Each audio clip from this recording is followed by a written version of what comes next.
ایک چھپا ہوا غیر مسلم ہے، ظاہراً مسلمان ہے، جو بوٹ لیکر ہے.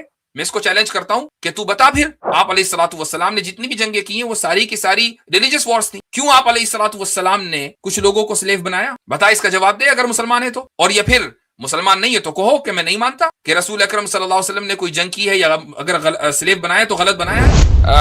میں اس موضوع پر ویسے بات تو نہیں کرنا چاہ رہا تھا،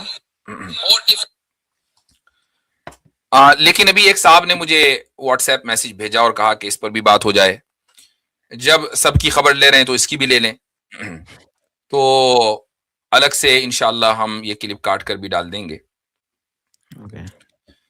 ایک چھپا ہوا غیر مسلم ہے، ظاہراً مسلمان ہے، لیکن اس کی باتوں سے مجھے ایسا لگتا ہے کہ شاید اس کا اسلام سے دور دور کوئی تعلق نہیں ہے. شاید کہہ رہا ہوں، میں کسی کی تکفیر نہیں کر رہا ہوں. یہ وہ آدمی ہے کہ جس نے سوائے زندگی میں بوٹ پالش کرنے کے اور کچھ نہیں کیا. سعودی عرب سے کھتیڑا گیا، اس کے بعد بوٹ پالشنگ یہاں شروع کر دی. اس نے میری ایک ویڈیو کاٹی ہے، اور کمال کی بات یہ ہے کہ اس ویڈیو میں جو الفاظ میں استعمال کر رہا ہوں اس کی طرف بھی توجہ نہیں دی، یعنی کاٹا بھی سلیقے سے کاٹتا بھائی. تو اس پہ ایک کیپشن لگایا اس نے. اس بندے کا نام ہے تنویر ضحاک. آج کل یہ بہت زیادہ چینلوں کے اوپر آتا ہے بوٹ پالشنگ، آبویسلی جس کا پیشہ ہو تو وہ تو کرے گا. اس نے ایک کیپشن لگایا، اف مسلم اینڈ کافر کنٹری فائٹ، ایگزامپل خود دیا ورس انڈیا ورسز پاکستان. اب یہ خود ایڈ کیا اس نے، میں نے ایڈ نہیں کیا. Versus India versus Pakistan. اب میجر پنشمنٹ کیا ہوگی؟ Killing non Muslims. اور مائنر پنشمنٹ کیا ہوگی؟ Enslaving non Muslims. خود ہی لکھ رہا ہے. اس کے بعد کہہ رہا ہے views of U S based Mufti Yasir Nadeem Al-Wajidi who recently participated in Javed Akhtar versus Mufti Shamail debate. اور اس نے میری ایک ویڈیو کلپ چلائی ہے. یہاں پر امریکہ میں ایک آرگنائزیشن ہے اسلامک اویسز، تو وہاں پر میں نے پوڈ کاسٹ کیا تھا. اس کا نہ انڈیا سے کوئی تعلق نہ امریکہ سے کوئی تعلق. اور چلو میں کہتا ہوں امریکہ سے تعلق تو کسی امریکن کو پرابلم ہوگی، لیکن اس پرابلم کس کو ہو رہی؟ بوٹ لیکر کو، جو وہاں بیٹھا ہے انڈیا میں، اور خود ہی انڈیا پاکستان کی مثال دے رہا ہے. جبکہ جو پوڈ کاسٹ ہے وہ امریکہ میں ہو رہی ہے، جو آرگنائزیشن لے رہی ہے وہ امریکن ہے. خیر، میں اب آپ کو یہ ویڈیو سنانا چاہوں گا، میرے فون پر ہے تو یہ سن لیجئے. Just a second. Nation disobeys Allah subhanahu wa ta'ala, it loses its right to survive and its right to remain free. And life, enslaving them is a minor punishment. Killing them is a major punishment. There is a Muslim country and there is a non-Muslim country. There is a war going on between the two nations. Why there is a war between a Muslim and a non-Muslim country? Because the non-Muslim country disobeys Allah Azza wa Jalla. They are the rebellions against Allah, Allah's sovereignty. They don't obey Allah subhanahu wa ta'ala. Now what is the major punishment? The major punishment is that they should be killed because they don't deserve to live anymore. What is the minor punishment? Minor punishment is that you enslave them. جی سب سے پہلے تو، اور اس کے بعد اس نے میری وہ video چلا دی جو ڈیبیٹ میں سوال کر رہا ہوں جاوید صاحب سے. اچھا، اب یہاں پر جو اس نے ویڈیو کاٹی ہے صحیح سے نہیں کاٹی، کیونکہ میں یہ کہہ رہا ہوں کہ why there is a war between a Muslim and non Muslim country? Because a non Muslim country disobeys Allah سبحانہ و تعالی ساورنٹی. کیا مطلب ہوا اس کا؟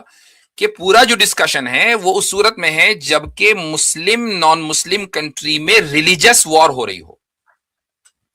Y there is a war? Because the non Muslim country disobeys the sovereignty of Allah. India اور پاکستان میں آج تک کوئی ریلیجس وار ہوئی ہے؟ یہ جیو پولیٹیکل وارز ہیں.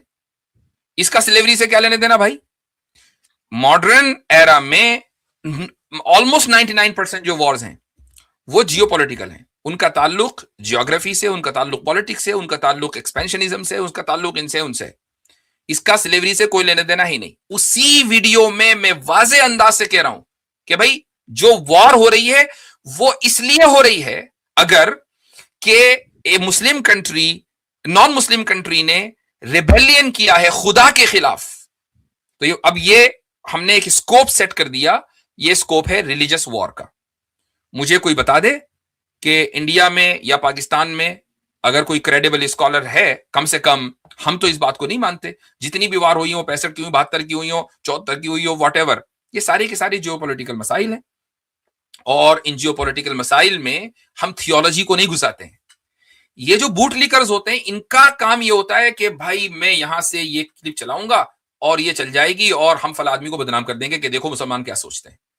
اب اس میں نہ کہیں انڈیا کا لفظ ہے نہ کوئی پاکستان کا لفظ ہے. ہاں میں یہ کہہ رہا ہوتا تو آپ یہ کہتے ضرور. نہ کسی بھی ایک بھی ملک کا ذکر نہیں ہے. سمپلی ایک تھیولوجیکل ایشو کو ایڈریس کیا جا رہا ہے جو ریلیجس وارز ہیں ان کے کانٹیکسٹ میں. ورنہ ریلیجس وار مہا بھارت ہے. کیا مہا بھارت کے اصول کو آپ انڈیا پاکستان کے درمیان یا دنیا میں کہیں بھی اب جنگ ہو رہی ہو اس میں اپلائی کریں گے؟ نہیں کریں گے کیونکہ وہ ریلیجس وار ہے یا جیو پولیٹیکل وار ہے. اسی طریقے سے اسلام میں جہاں وار کا کانسیپٹ آیا ہے وہ ریلیجس کانسیپٹ میں آیا ہے. میں اس شخص کو جو بوٹ لیکر ہے میں اس کو چیلنج کرتا ہوں کہ تو بتا پھر کہ رسول اکرم صلی اللہ علیہ وسلم نے جو جنگیں کی ہیں آپ علیہ الصلوۃ والسلام نے جتنی بھی جنگیں کی ہیں وہ ساری کی ساری ریلیجس وارز تھیں. کیوں آپ علیہ الصلوۃ والسلام نے کچھ لوگوں کو سلیو بنایا؟ بتا اس کا جواب دے اگر مسلمان ہے تو. اور یا پھر مسلمان نہیں ہے تو کہو کہ میں نہیں مانتا کہ رسول اکرم صلی اللہ علیہ وسلم نے کوئی جنگ کی ہے یا اگر سلیو بنایا تو غلط بنایا ہے. کہو کھڑے ہو کر. تو پھر ہم زیادہ یعنی مسلمانوں کو یہ توقع ختم ہو جائے گی نا. پھر ان لوگوں سے پتہ چل جائے گا کہ بھئی یہ تو اب مسلمان ہی نہیں ہے تو ٹھیک ہے جو بکواس کرنی ہے کرے. تو رسول اکرم صلی اللہ علیہ وسلم نے ریلیجس وارز میں سب سے پہلے ریلیجس وار کیوں کی اور کی تو انسلیو کیوں کیا اور جو مخالفین تھے ان کو کیوں مارا؟ اس کا جواب دے دو اسلام کی روشنی میں. تو بات یہ ہے کہ جو جیسی بات ہے اس کو ویسے ہی رکھنا چاہیے. اس طرح کے الٹے سیدھے پروپیگنڈے اب پرانی بات ہو چکی ہے. ٹھیک ہے. اور کم سے کم انشاءاللہ آپ میرے خلاف پروپیگنڈا نہیں کر پائیں گے باذن اللہ تعالی. میں الحمدللہ مضبوط انداز سے اصول اور ضوابط کی روشنی میں بات کرتا ہوں. فیلڈنگ سیٹ کر کے بات کرتا ہوں بھائی صاحب.